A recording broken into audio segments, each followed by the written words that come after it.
কলকাতার পাশাপাশি জেলার বিভিন্ন পরীক্ষা কেন্দ্রগুলিতেও কিন্তু টেট পরীক্ষার্থীরা সকাল থেকেই তারা আশা আকাঙ্ক্ষা নিয়ে যাচ্ছেন এবং 2023-এর যে টেট পরীক্ষা সকাল থেকেই সেই ছবি আমরা কলকাতার পাশাপাশি জেলার বিভিন্ন জায়গায় দেখেছি। পরীক্ষা কেন্দ্রের বাইরে কড়া নিরাপত্তা রয়েছে, পাশাপাশি বিভিন্ন জায়গায় কিন্তু যানবাহন রবিবারে যাতে কোনো রকম অসুবিধায় পড়তে না হয় পরীক্ষার্থীদের, বেশি যানবাহনও কিন্তু চালানো হচ্ছে। সরাসরি আমি যাব ক্যানিং এর ছবিটা আপনাদের সামনে তুলে ধরবো। ক্যানিং থেকে রয়েছেন আমাদের প্রতিনিধি রাজু দাস। রাজু, তুমি যেখানে এই মুহূর্তে রয়েছো সেখানকার ঠিক কি ছবি? সকাল থেকে পরীক্ষার্থীরা আসছেন এবং এই মুহূর্তে পরীক্ষা শুরু হয়ে গিয়েছে, নিরাপত্তার ছবিটা ঠিক কি?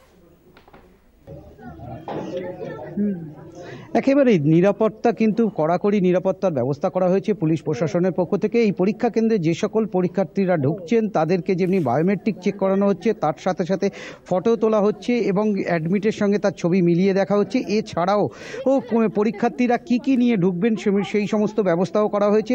একদিকে যেমন মহিলা পুলিশ রাখা হয়েছে, অপরদিকে পুরুষ পুলিশ এবং মেটাল ডিটেক্টর দিয়েও কিন্তু চেক করা হচ্ছে। কোনো রকম মোবাইল নিয়ে যেখানে ঢুকতে দেওয়া হচ্ছে না এবং ঠিক ঘড়ির কাঁটায় 12টা বাজার পর থেকেই কিন্তু পরীক্ষা কেন্দ্রের গেটে তালা পড়ে গেছে। যে সকল পরীক্ষার্থীরা, যেহেতু সকালে তোমাকে বলে রাখি দক্ষিণ চব্বিশ পরগনার বিস্তীর্ণ এলাকায় কিন্তু কুয়াশা আচ্ছন্ন ছিল, সেখানে যান চলাচলের একটু ব্যাঘাত ঘটেছিল। পুলিশ প্রশাসনের পক্ষ থেকে সেই সকল পরীক্ষার্থীদের সুবিধার্থে গাড়ির ব্যবস্থা থেকে শুরু করে সমস্ত রকম প্রশাসনিক উদ্যোগ নেওয়া হয়েছে এবং এখানে কিন্তু পুলিশের আধিকারিকরাও এসেছেন। কোনো রকম অপ্রীতিকর ঘটনা যাতে না ঘটে সেদিকেও যেমন রয়েছে উৎসুক পরিবার, যে সকল পরীক্ষার্থীরা এসছেন তার পরিবারের পরিজনরা কিন্তু বসে রয়েছেন এবং তারা কিন্তু তাদের থাকারও বসারও ব্যবস্থা করা হয়েছে পুলিশ প্রশাসনের মধ্য থেকে।